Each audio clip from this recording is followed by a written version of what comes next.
School ಹೋದ್ರೆ ಮೇಷ್ಟ್ರು ನಮ್ಮನ್ನ ಪೀಸ್ ಮಾಡ್ತಾರೆ. ಯಾಕೆ? ನಿನ್ನೆ ರಾತ್ರಿ ನಾವು ಅನ್ನ ಕಟ್ಟಿ ತಿಂದಿದ್ದು ಅಕ್ಕ ಮೇಷ್ಟ್ರು ಹೇಳ್ಬಿಟ್ಲಂತೆ. ಅಲ್ಲೇನು ಅಲ್ಟಾ ಹೊಡಿತಿದ್ರಾ? ನಡ ಸ್ಕೂಲ್ಗೆ. ಬಣ್ಣದ ತಗಡಿನ ತುತ್ತೂರಿ ಕಾಸಿಗೆ ಕೊಂಡನು ಕಸ್ತೂರಿ ಸರಿಗಮ್ಮ ಪದ. ಬನ್ನಿ ಬನ್ನಿ ಬನ್ನಿ, ಬರಬೇಕು. ತ್ರಿಮೂರ್ತಿಗಳಿಗೆ ಈಗ ಗೊತ್ತಾಯ್ತಾ? ರಾತ್ರಿ ಊಟ ಚೆನ್ನಾಗಿತ್ತಾ? ನನ್ ಕೈ ಅಡಿಗೆ ನಿಮ್ಗೆ ಇಡಿಸ್ತಾ? ಉಪ್ಪು ಖಾರ ಸರಿ ಇಲ್ದಿದ್ರೆ ಹೇಳಿ, ಮುಂದಿನ ಸಾರಿ ನಿಮ್ ಟೇಸ್ಟ್ ತಕ್ಕಂತೆ ಅಡಿಗೆ ಮಾಡಿ ಇಡ್ತೀನಿ. ಸರ್, ಗುರುಗಳೇ ಮನೆಯಲ್ಲಿ ಕಡಿಯೋದು ತಪ್ಪು ಕಣ ಅಂತ ನಾನು ಹೇಳಿದೆ ಸರ್.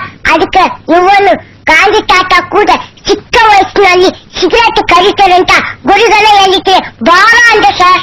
ಅಯ್ಯೋ ಇಲ್ಲ ಸರ್, ಇವ್ರು ಹೇಳಿದ್ದಮ್ಮ ನಾನು ಹೇಳಿದೆ ಅಂತ ಸುಳ್ಳು ಹೇಳ್ತಾ ಇದ್ದಾನೆ ಸರ್. ನಾನು ಸುಳ್ಳು ಹೇಳ್ತೀನಿ, ನಾನು ಸುಳ್ಳು ಹೇಳ್ತೀನಿ. ಸಾಕು ನಿಲ್ಲಿಸ್ರು. ತಿನ್ನೋವಾಗೆಲ್ಲ ಒಟ್ಟಿಗೆ ಹಾಕೊಂಡ್ ತಿಂದ್ರಿ, ಈಗ ಒಬ್ರ ಮೇಲೆ ಒಬ್ರು ತಪ್ಪಾಗ್ತಾ ಇದ್ದೀರಾ? ಇನ್ಮೇಲೆ ಕದಿಯಕ್ಕೆ ಯಾವಾಗ ಬರ್ತೀರಾ ಅಂತ ಮುಂಚೆನೆ ಹೇಳ್ರಿ. 1/4 kg ಅಕ್ಕಿ ಜಾಸ್ತಿನೇ ಹಾಕಿ ಮಾಡಿ ಇಟ್ಟಿರ್ತೀನಿ. ಚೆನ್ನಾಗಿ ಉಂಡ್ಬಿಟ್ಟು ಹೋಗಿವ್ರಂತೆ. ಹೋಗಿ ಕೂತ್ಕೊಳ್ಳಿ. ಕೂತ್ಕೋಬೇಕಾ ಸರ್? ಬೆಂಚ್ ಮೇಲೆ ನಿಂತ್ಕೊಳ್ಳೋದು ಬೇಡ? ಬೇಡ ಹೋಗೋ. ಕುಕ್ಕರ್ಗಳಲ್ಲಿ ನಿಂತ್ಕೊಳ್ಳೋದು ಬೇಡವಾ ಸರ್? ಬೇಡ ಹೋಗ್ರೋ. ಸರ್, ನಾನು ತೊಟ್ಟಿಗೆ ತೂಗುವ ಸರ್. ಬಾಲ ಬಿಚ್ಚಬೇಡಿ ಸರ್. ಹೋಗಿ ಕುಕ್ಕರ್ ಬಡೀರಿ. ಕಪ್ಪೆ ನಿಂತ್ಕೊಳ್ಳೋ.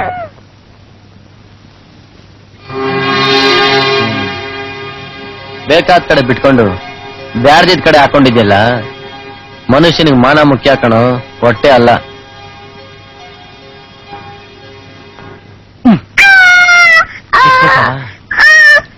ಸಾರಿ, ಹೋಗು. ನೀನ್ ಚಡ್ಡಿ ಹಾಕಿದ್ರು ಒಂದೇ, ಆಗದೆ ಇದ್ರು ಒಂದೇ ಕಣೋ.